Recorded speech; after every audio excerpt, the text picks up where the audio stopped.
So ayun, good morning. Maraming nagtatanong kung magkano nga ba kikitain sa Lalamove bilang full-time delivery rider. Okay? So, sagutin natin yan, guys. Sagutin natin yan, mga idol. Lala app natin. Lalamove driver app.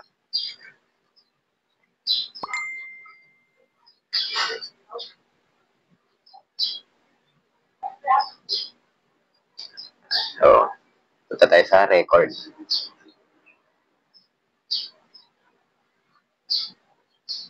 Ay, sana pala sa profile natin. Tapos, income statistics. Tapos, ilalagay natin yung September 10. Kasi ito yung nag-full time ako kahapon.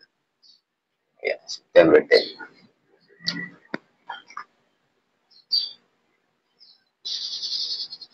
Yung cash income natin is 960.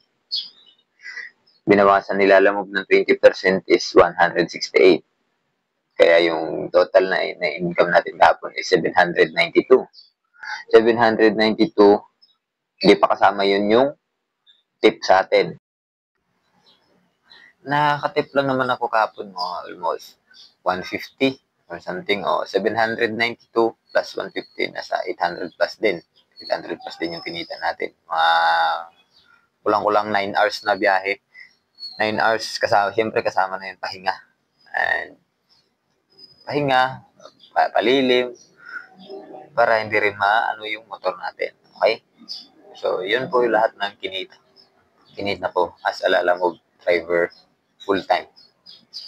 So, sana na tulungan ko kayo. Dagdag ko nga lang pala, no? Sa mga gustong mag-apply, ilalagay ko yung link sa comment section or sa description box sa YouTube, sa makakapanood nito sa YouTube.